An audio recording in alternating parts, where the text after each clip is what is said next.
하나님 말씀 야고보서 4장 11절부터 12절 다같이 합독하시겠습니다. 형제들아 서로 비방하지 말라. 형제를 비방하는 자나 형제를 판단하는 자는 곧 율법을 비방하고 율법을 판단하는 것이라. 내가 만일 율법을 판단하면 율법의 준항자가 아니요 재판관이로다. 입법자와 재판관은 오직 한 분이시니 능히 구원하기도 하시며 멸하기도 하시느니라. 너는 누구이기에 이웃을 판단하느냐? 오늘은 너는 누구이기에 이웃을 판단하느냐라고 하는 제목으로 말씀을 나누고자 합니다. 2025년도 달력의 첫 장을 뗀 지가 엊그제 같은데 어느덧 다 떨어지고 한 장밖에 남지 않았습니다. 마지막 한 장을 남겨놓고 있는데 이제 노인회, 즉 원로회 회장님으로부터 연말 송년 파티에 목사님 좀 참여하실 수 있습니까? 라고 연락이 왔어요. 그래서 제가 선약이 있어서 참석이 부득불 어렵겠습니다 라고 말씀을 드렸는데, 연말이 되면 옛날에는 막년회라고 그랬죠. 그런 거 하면 또 송년회라고 이야기합니다. 그러면 어떤 분들은 막년회가 맞아, 송년회가 맞아, 막년회는 뭐고 송년회는 뭐야, 그렇게 말씀하실 수도 있습니다. 어떤 분의 글을 보니까 막년회는 망년지교라고 하는 한자어에서 나와가지고 나이를 잊고 사귄다. 그래서 나이에 많고 적음이 아니라 그때는 서로 다 어우러서 친구처럼 사귄다라고 하는 뜻에서 시작되어졌다고 하는데, 한 해의 어려움을 잊는다라고 하는 일본식 표현이다라고 해요. 그래서 막년회라고 하는 것이 사실 우리의 개념이 아닌 일제시대 때 일본에서 도입했던 그러한 것이고, 사실은 지나간 일에 대해서는 잊어버려, 그런 차원으로 약간의 부정적인 의미가 있다라고 하는 거죠. 반면에 송년회라고 표현도 합니다. 송년회는 지난 한 해를 돌아보면서 정리할 것은 정리하고 거기에 미련 갖지 않고 떠나보낸다. 그리고 새로운 해를 맞는다라고 하는 차원에서 송년회다라고 붙인다는 거죠. 그래서 요즘은 막년회, 송년회 하면은 또 세상 사람들은 술을 많이 마시잖아요. 문제는 이 모임들이 막년회가 되었든 송년회가 되었든지 간에 과도한 음주 또는 그것이 이 몸을 힘들게 함으로 인해서 스트레스를 받게 하는 그러한 골칫덩어리가 되기도 했다라고 하는 이야기가 있습니다. 코로나 이후에 많은 변화가 있기는 했다고 하는데, LA에 그 올림픽구가 있습니다. 그 올림픽구의 올림픽 경찰서에 주말 당직조 경찰 관계자가 뭐라고 이야기를 했냐면, 내가 이곳에 오래 근무를 했는데 연말만 되면 한인타운 곳곳에서 각종 송년 모임을 갖고 집단으로 싸우고 여기저기에서 문제가 생겨서 골치가 아프다고, 이 한인들은 왜 그러냐고 그러고 이야기했다는 거예요. 여러분, 왜 그러냐고 물을 때 뭐라고 대답하시겠어요? 아니, 그건 한인들의 문화야, 그렇게 대답하시겠어요? 그거 참 바람직하지 않은 그런 상황이죠. 제가 그 기사를 보면서 안에서 새는 바가지가 이 LA까지 와서 미국 땅까지 와서 새고 있구나 라고 하는 생각을 해보게 되었습니다. 그런데 이 모든 문제의 발단이 왜 생긴 겁니까? 술 때문에, 그놈의 술 때문에. 그놈의 술 때문에인 것 같지만 정작 술을 마시고 실수를 한다는 거죠. 무슨 실수를 하느냐? 말 실수를 하는 거죠. 술 마시고 조용히 잠드는 사람은 크게 문제가 없는데, 술 마시고 입을 열어서 말을 하는데 말 실수를 해서 해야 할 말과 하지 말아야 될 말을 구분하지 못함으로 인해서 문제가 되어지더라라고 하는 거죠. 오늘 본문에서도 보면 사도 야고보는 너는 누구이기에 이웃을 판단하느냐라고 말씀합니다. 그 얘기는 너희들이 정말 말 실수하는구나. 너희들이 지금 LA에 있는 올림픽구의 그 경찰서 관계자가 이야기하는 그런 문제를 너희들도 지금 만들고 있구나. 그 얘기를 좀 하고 있는 거죠. 그러면서 사도 야고보는 성도 간에 훈계를 한다거나 또는 비방을 하는 그런 일들 금해라라고 얘기합니다. 우리가 사회생활 중에도 상황과 장소에 맞지 않는 그 말을 하고 행동을 하면 그로 인해서 서로의 관계가 깨어지는 경우가 비일비재합니다. 아유, 저 사람은 나하고 안 맞아, 상종하고 싶지 않아. 그러한 감정을 갖게 하는 이유가 대부분이 그 사람들의 말 때문에 그래요. 그렇기 때문에 이제 우리가 이 연말이 되고 12월 첫 주일 예배 드리면서 어쩌면은 한 해의 마지막 달을 우리가 또 시작을 하면서 우리 성도들이 세상의 분위기 속에서 젖어들 것이 아니라 이 속에서 특별히 성도들 간에 절제하고 조심해야 할 것이 무엇인가? 그것은 다름 아니라 말 실수를 줄여야 되는 것인데, 특별히 비방하는 말을 금해야 한다라고 사도 야고보는 말씀하고 있는 것입니다. 그러면 성도 간에 비방을 금해야 하는 이유에 대해서 사도 야고보는 말씀하는데 왜 그런가 했더니 첫째, 성도 간에 비방하지 말아야 되는 이유는 율법 위반이기 때문에 그렇다는 것입니다. 우리가 그때 당시의 상황을 좀 알아야 되는데 사도 야고보가 사역했던 것은 어디냐면 바로 예루살렘 교회였습니다. 그때 당시에 교회의 시작이 되었던 곳이요, 그때 당시에 가장 큰 교세를 가지고 있던 곳이 바로 예루살렘 교회였다라고 하는 거죠. 그런 예루살렘 교회의 상황이 로마 식민 지배하에 억압된 사람들이 자유와 독립을 갈망하던, 그랬기 때문에 이 속에 응어리 꽉 차가지고 폭발 직전에 있던 그런 사람들이 모여있던 곳이 예루살렘의 환경이었다라고 하는 거죠. 그래서 그 지역에 있는 사람들은 예수님을 믿는 사람이나 믿지 않는 사람이나 할 것 없이 민족적인 감정과 자유에 대한 그 갈망, 그런 것들로 인해서 자신들을 억압하고 식민지를 삼아버린 그런 사람들을 쳐부수고자 하는 그러한 마음이 들끓었고, 무엇보다 그들이 우리의 재산이나 우리의 자유를 통해서 자기들이 이익을 취했다라고 하는 그런 반감정 때문에 그들의 재산까지도 빼앗고 싶은, 탈취하고 싶은 그런 악감정들이 불일 듯이 일어나고 있었다라고 하는 거죠. 더더욱이 그때 상황이 사도 야고보가 있었던 그 상황에 보면 한 1세기 이전, 그러니까 한 100여 년도 더 된 이야기죠. 그런데 로마의 장군 폼페이가 유대 영토를 정복을 하면서 다 짓밟고 황폐케 합니다. 그러다 보니까 농경지나 이런 데들도 다 짓밟아서 농사를 지을 수 없는 그런 척박한 땅이 돼버리고, 농사를 못 지으니까 식량이 부족해 되고, 먹을 거리가 없으니까 사람들이 결국 다른 사람의 소작농이 되거나 노예가 되어지는 그러한 상황이 벌어졌다고 하는 거죠. 이러한 사회적인 분위기와 여러 가지 상황 속에서 불만이 가득했던, 그리고 불합리에 대한 어떠한 그 폭발력 있는 그런 마음들이 있다 보니까 이곳저곳에서 폭동들이 종종 일어나곤 했던 상황이었어요. 따라서 유대인의 혁명가들, 우리 개념으로 하면 유대인 독립운동가들은 야고보서 3장 1절부터 12절까지 말씀하는 것처럼 폭력적인 말들, 사람들의 마음을 막 이렇게 충동하는 그런 말들을 함으로 인해서 군중을 선동을 했습니다. 그로 인해서 사람들을 자극을 했습니다. 뿐만 아니라 그러한 분위기에 의해서 여기저기에서 하나씩 둘씩 귀족들, 또 부유한 그런 어떠한 지주들, 그런 사람들이 살해되어지는 반국가적인 전복 행위들이 생겨나기 시작했다라고 하는 거죠. 그런데 문제는 사회 전반에 이런 분위기가 펼쳐져 있다 보니까 이러한 분위기를 가지고 있던 사람들이 예수님을 믿고 교회에 나오기 시작한 거죠. 그로 인해서 당시 예루살렘 교회 내에서까지도 밖에서 가졌던 악감정들, 그런 남을 향해서 비판하고 남을 향해서 비방하는 그러한 잘못된 악습들이 교회에 그대로 들어왔다는 거예요. 그러니까 교회 밖에서나 교회 안에서나 하는 행동들이 똑같아요. 예수님이라고 이야기하고 예수님을 믿는다라고 말만 할 뿐이지 그 행동이나 언행에 있어서는 자기 성질나면 하고 싶은 대로 다 해버리는 거죠. 그러다 보니까 사도 야고보가 당시 교회 내에서도 교회 밖에서 행했던 다른 사람들을 상대로 해서 대적했던 그 언행, 그것을 경계하면서 성도 간에는, 적어도 이 안에서는 서로 비방하지 말라라고 주의를 주고 있는 것입니다. 그래서 사도 야고보는 4장 전반부에 보면 성도 간의 다툼에 대해서 경계했어요. 성도들끼리 싸우면 안 된다.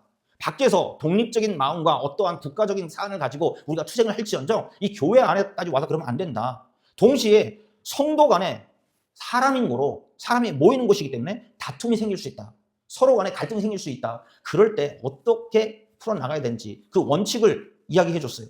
그리고 오늘 본문에서는 구체적이면서도 단순한 방안, 그것을 한마디로 얘기하는데 그것은 다름 아니라 형제를 비방하지 말라.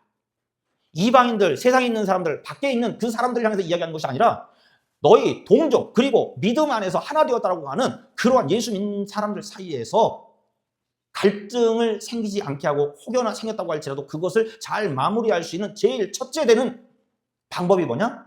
그 성도 간에 서로 비방하지 말라라고 하는 것입니다.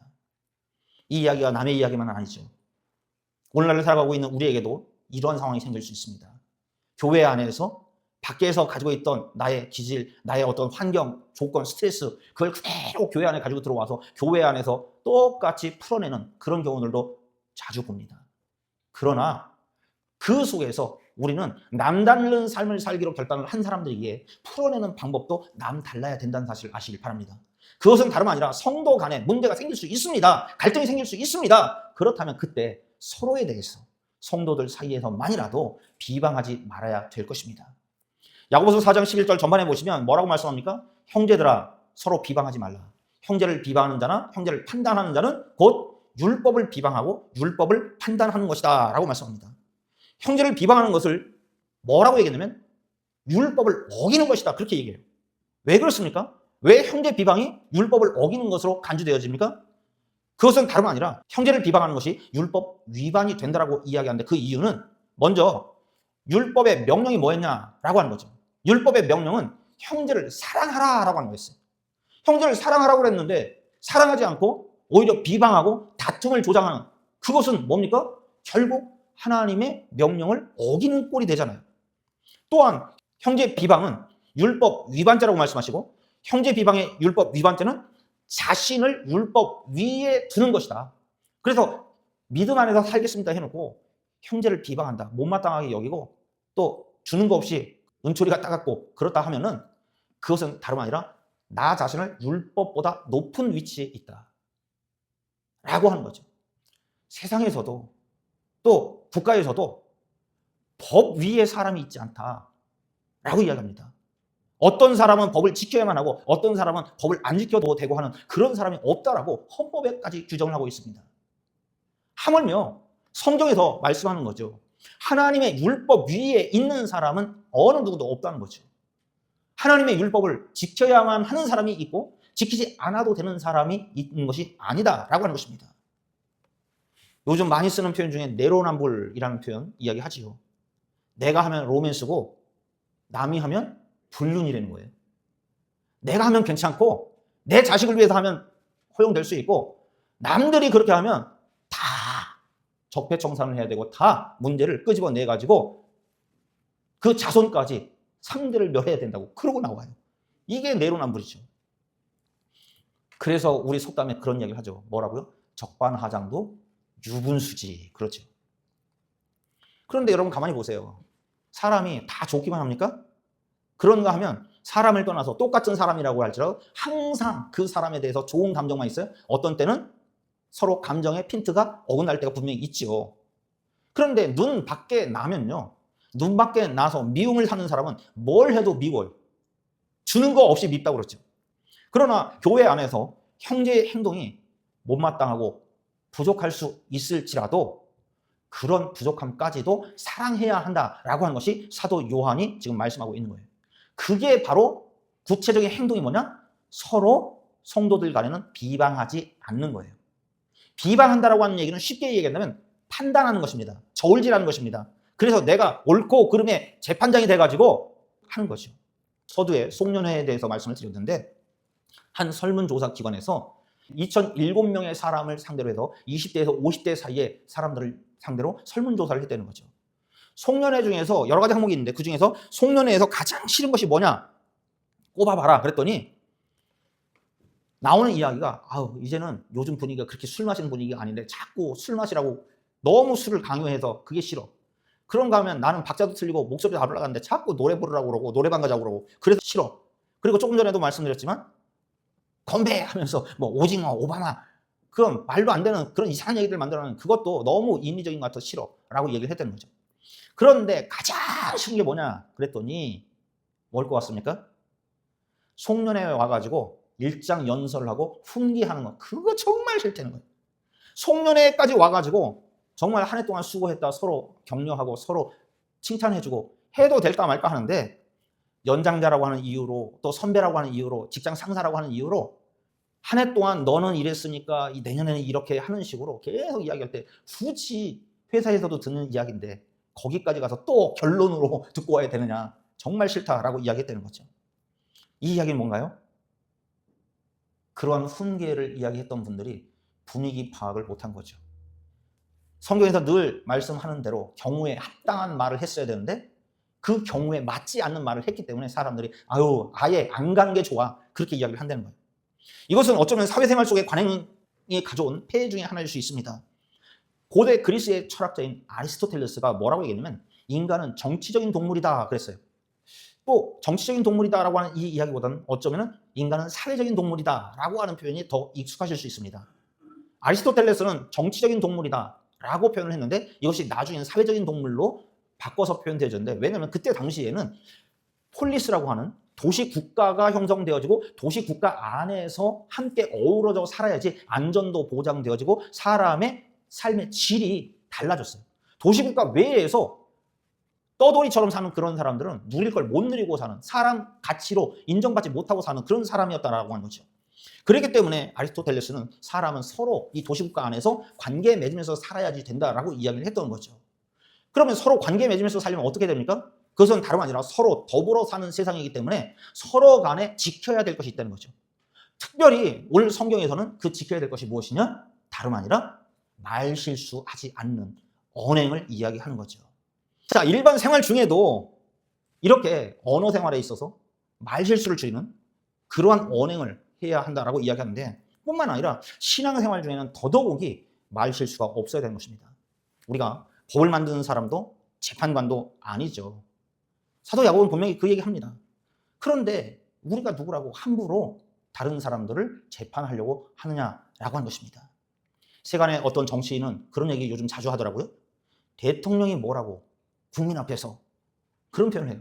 그러다가 이제는 심지어 우리가 대통령도 날렸는데 대법관이 뭐라고 그렇게 표현을 하면서 국민 주권을 강조합니다. 그런데 이런 것을 보면서 우리는 성경 속에서 나를 향한 말씀을 알아야 되는 거죠. 사도 야고보는 내가 누구라고, 정작은 너희가 뭐라고, 너희가 누구라고 이웃을 판단하고 이웃을 비방하는 재판관 노릇을 하느냐라고 이야기하는 것입니다. 조선시대 시인 정철은 형제는 한 젖 먹고 자랐으니 딴 마음 먹지 말라라고 얘기했어요. 형제 간에 한 부모의 DNA를 받고 낳은 그 자녀라고 할지라도 서로의 성격이 다르고 서로의 행동 양식이 다릅니다. 생각이 다를 수 있습니다. 그럼에도 불구하고 한 젖 먹고 자랐기 때문에 딴 마음 먹지 말고 서로 간에 화합하라라고 이야기하는 거죠. 정작 사도 야고보도 이런 말씀을 하고 있는 거죠. 우리 성도는 예수님을 그리스도로 믿고 하나님을 아버지로 믿는 한 형제요 자매이다라고 말씀하는 거죠. 그러므로 딴 마음 품지 말라는 거예요. 세상 사람들, 세상에서 했던 습관들 그대로 가지고 와가지고 교회 안에서조차 비방하고 판단하고 내가 재판관 노릇하려고 하지 말라라고 이야기하는 것입니다. 그리스도 안에서 한 형제가 된 성도는 화목해야 한다라고 하는 것이 성도의 의무입니다. 이것이 바로 하나님의 뜻임을 믿으시기 바랍니다. 둘째로 성도 간에 비방하지 말아야 하는 이유는 무엇인가 했더니 하나님의 주권 침해이기 때문이다라고 얘기합니다. 자유민주주의의 기본 원칙이 무엇입니까? 학창시절 공부했을 때 삼권 분립의 원칙 그러고 배우셨어요. 따라서 이것을 헌법에 딱 못 박아놓고 있습니다. 규정하고 있습니다. 이것을 다른 말로 하면 권력 분립이다라고 이야기하는데, 나라를 다스리는 그 권력을 셋 또는 둘 정도로 나누어서 역할을 분담하게 하는 것입니다. 역할을 분담하게 함으로 인해서 어느 특정 기관이나 한쪽에서 국민의 자유나 이익을 침해하지 않도록, 강제하지 않도록 서로를 견제하게 만드는 균형을 맞추는 그러한 제도인 거죠. 그래서 보통 입법부 그럽니다. 미국도 똑같죠. 입법부 그러면 국회죠. 국회에서 또는 의회죠. 거기서 뭘 하죠? 법을 만듭니다. 사법부에서는 보통 법원, 대법원, 고등법원, 지방법원, 법원에서는 입법부에서 만들어 놓은 법을 기준으로 해서 재판을 합니다. 그러면 행정부는 어디입니까? 대통령과 그 대통령 휘하에 있는 그런 정부 각처를 얘기합니다. 거기서는 입법부에서 만든 그 법률로 정한 사항들을 실제적으로 실행을 합니다. 이렇게 각자 서로 힘을 나눠 가짐으로 인해서 서로 어느 한쪽으로 힘이 쏠리지 않고 어느 한쪽에서 그것을 강제해가지고 폭정을 하지 않도록 견제하는 그러한 기능이죠. 그런데 야고보는 야고보서 4장 11절 후반에 뭐라고 말씀합니까? 거기 색깔 있는 거 보시면 내가 만일 율법을 판단하면, 율법을 판단하는 게 뭐예요? 비방하는 거죠. 내가 만일 비방을 해서 율법을 판단하는 꼴이 돼버리면 율법의 준행자가 아니요, 율법을 지키는 사람이 아니라 오히려 선과 후를 가리는 재판관이 된다라고 말씀하는 거죠. 율법 기준으로 보면 인간은 어떤 존재입니까? 율법을 준행하는 자, 율법을 지키는 사람, 율법을 시행하는 사람입니다. 행동으로. 그런데 율법에 비춰봐서 하나님은 상대적으로 뭡니까? 율법을 만드시는 분이요, 율법을 가지고서 재판하는 재판관이다라고 말씀하는 거죠. 따라서 율법을 지키고 행해야 할 인간이 율법을 판단한다라고 하는 것은 하나님의 주권을 넘어서는, 침해하는 월권이 되는 것입니다. 율법을 판단하는 것은 형제를 비방하고 판단하는 것이라고 명시합니다.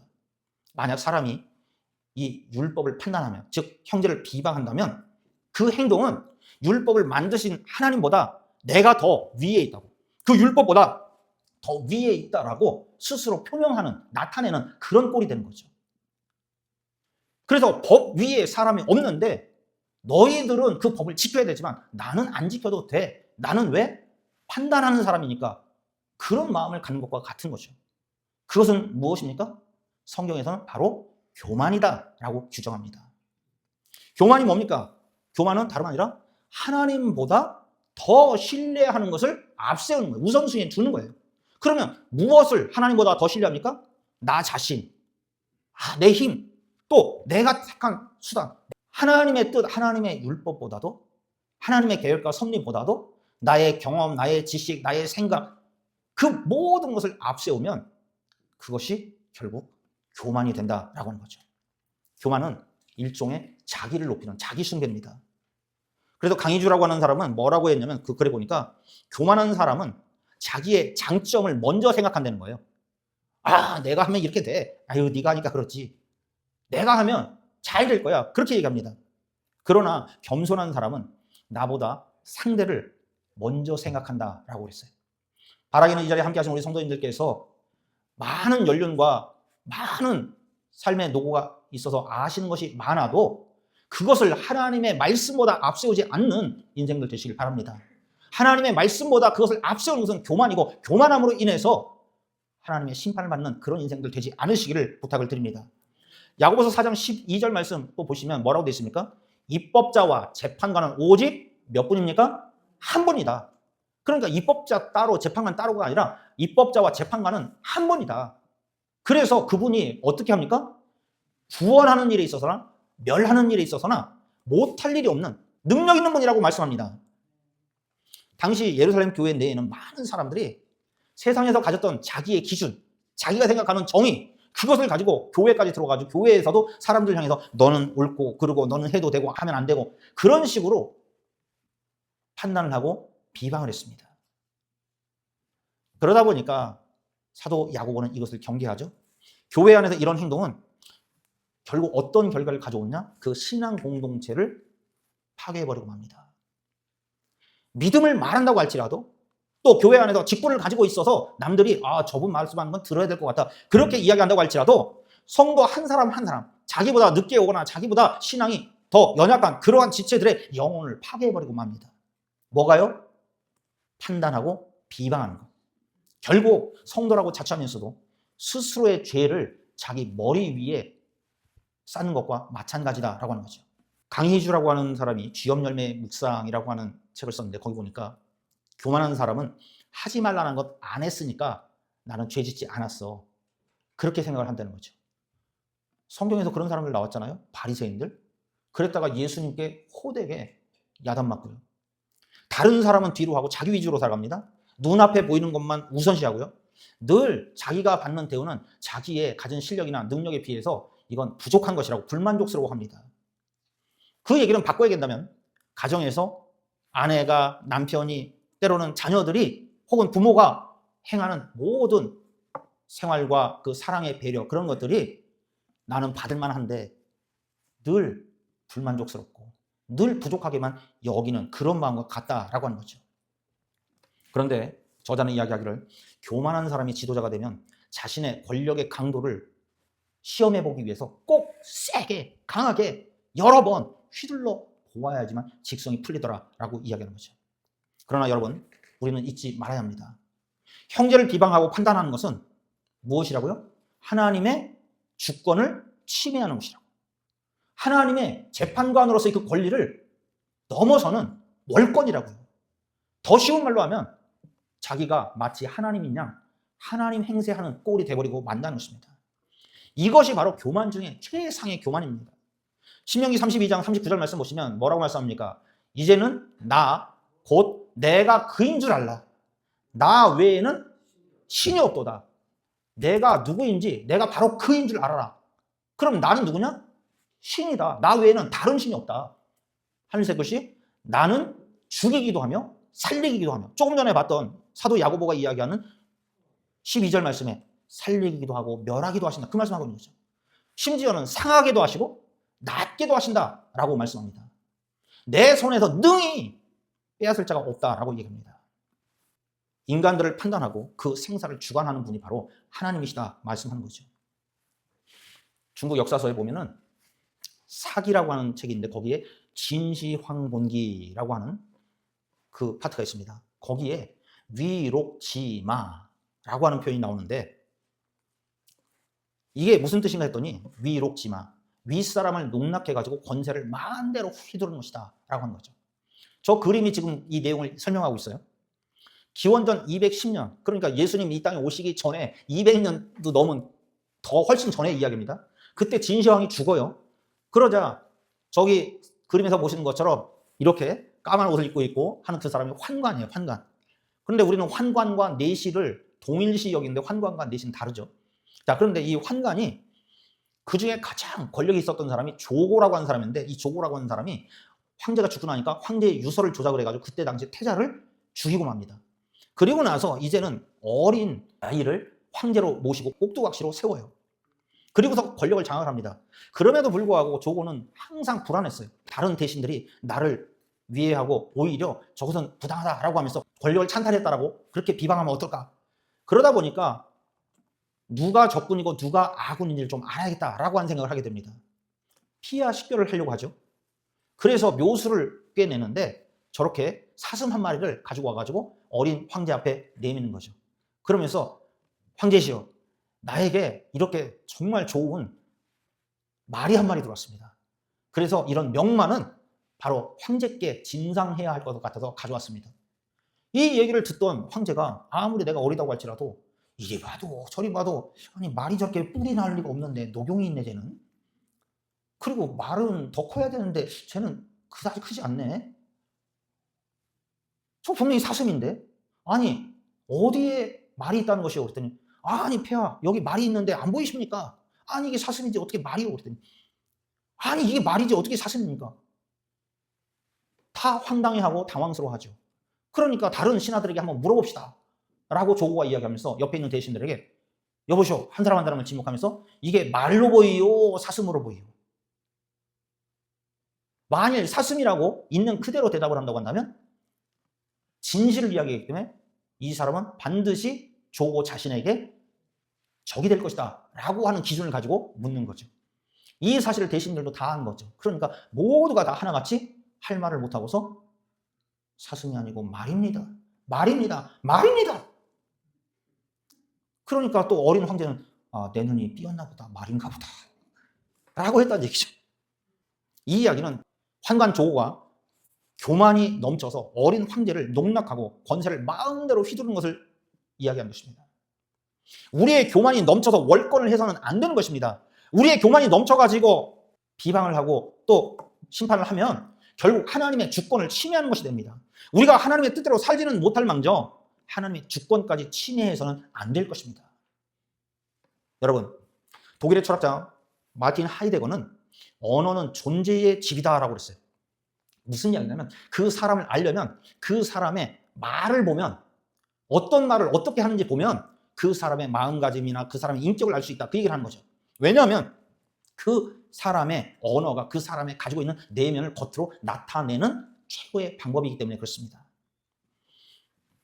이번에 아들을 만났을 때 작은 아이가 나름 운동을 열심히 잘 해요.